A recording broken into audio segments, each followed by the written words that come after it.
हरिओम. लाओत्सेचा ताओबोध. योगदास श्री जयगणेश जोशी यांचे प्रवचन. महत्वाकांक्षेचा राक्षस. ताओ तत्वज्ञान जगा आणि जगू द्या असा संदेश जगाला देते. त्यामुळे ताओ तत्वज्ञान सृजनात्मक प्रगतीला प्रोत्साहन देते. येथे संकुचित वैयक्तिक प्रगती न करता वैश्विक प्रगती कशी होईल ही व्यापक दृष्टी आहे. मी मला असे नसून सर्वात्मक सृजन कसे होईल ही काळजी आहे. यामुळे जे आहे त्याचा स्वीकार केला जातो. राक्षसी महत्वाकांक्षा नसल्यामुळे येथे निसर्गाविरुद्ध जाऊन प्रगती केली जात नाही. येथे संहारासाठी शोध लावले जात नाहीत. येथे कसलाही अट्टाहास नाही. येथे कुरघोडीचे राजकारण नाही. सर्वांना बरोबर घेऊन सदानंदात प्रशांत जीवन जगण्यात रस आहे. त्यामुळे संहारक, मारक, विध्वंसक संशोधन केले जात नाही. येथे नियतीचा स्वीकार असल्यामुळे निसर्गाची काळजी घेतली जाते. सृजनात्मक दृष्टिकोन असल्यामुळे मानवता सांभाळली जाते.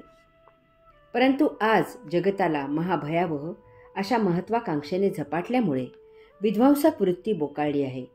स्वार्थ जोपासला जात आहे. धर्मांधता तर कधी नाही इतकी पराकोटीला गेली आहे. म्हणजे जेव्हा शिक्षणाचा, ज्ञानाचा इतका प्रचार झाला नव्हता त्या काळीही इतकी विध्वंसक वृत्ती नव्हती, इतका स्वार्थ बोकाळला नव्हता, इतकी धर्मांधता नव्हती. मानवता शिल्लक होती. आज प्रत्येक बाबतीत महत्वाकांक्षा शिगेला पोहोचली आहे. तिच्या पूर्ततेसाठी निकोप स्पर्धा लयाला जाऊन तेथे मारेन नाहीतर मरेन अशी वृत्ती जोम धरत आहे. त्यामुळे शोध असे काही लावले जात आहेत की सृजनापेक्षा भंजन कसे करता येईल हे पाहिले जाते. सृजनाच्या नावाखाली संशोधन करायचे आणि त्याचा वापर भंजनासाठी करायचा ही रीतच झाली आहे.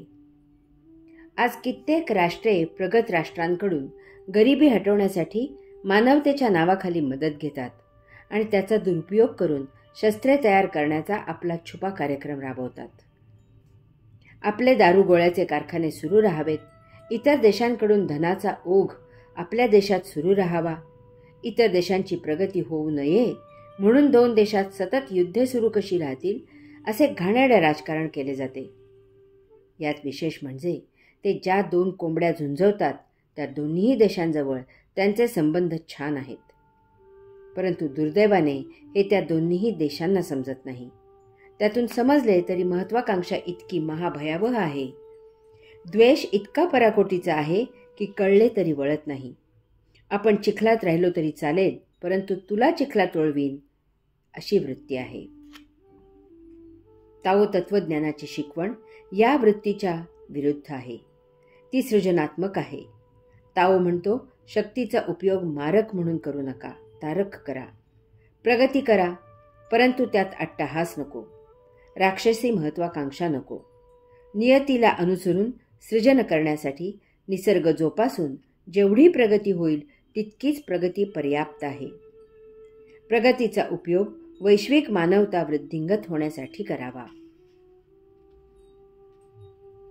संतुष्टपणाची किल्ली भाग 1. लाओत्से ओवीत पुढे सांगतो की समाधान नसणे यापेक्षा आणखी दुसरा महाशाप नाही. सत्ता पिपासूपणापेक्षा आणखी जास्त पाप कोणतेच असू शकत नाही.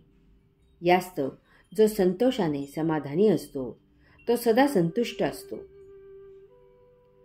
मानव जेथे जसा आहे त्यात तो संतुष्ट नसतो आणि म्हणून तो शोध घेतो की मी आज आहे त्या जागेच्या आजूबाजूला आणखी काही जागा आहे का? माझ्याकडे असलेल्या वस्तुजगतापेक्षा आणखी काही वस्तुजगत आहे का? त्यांचा आज मला माहीत नाही असा काही उपयोग आहे का? ही सर्व असंतुष्टपणाची लक्षणे आहेत. हे सर्व शोधण्यामागे त्याची वासना कारणीभूत असते.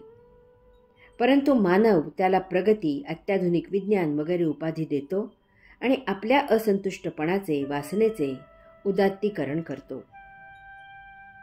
नेमके हेच त्याचे उपभोगत असलेले सुख बोचून दुःखी होण्याचे कारण आहे.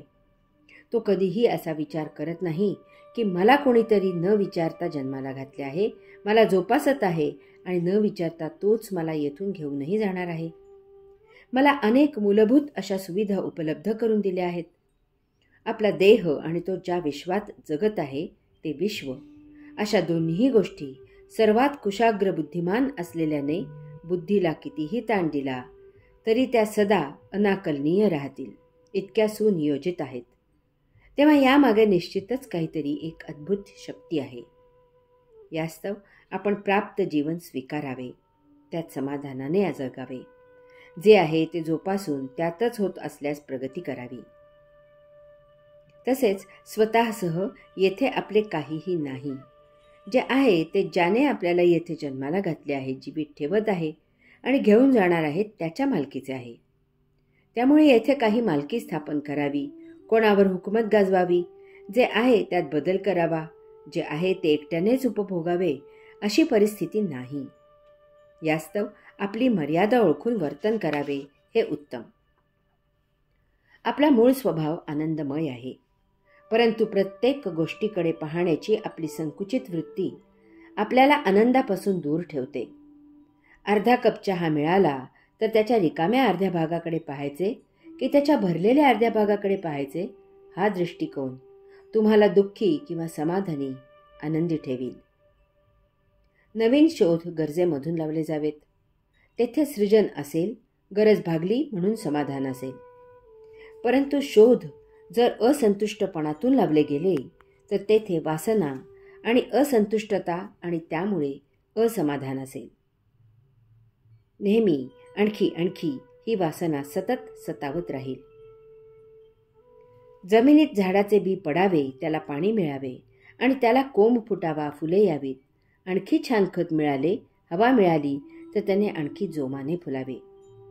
याप्रमाणे आपण आहोत त्यात समाधानी असावे. परिस्थिती बदलली तर त्याचा आस्वाद घ्यावा. हरि ओम.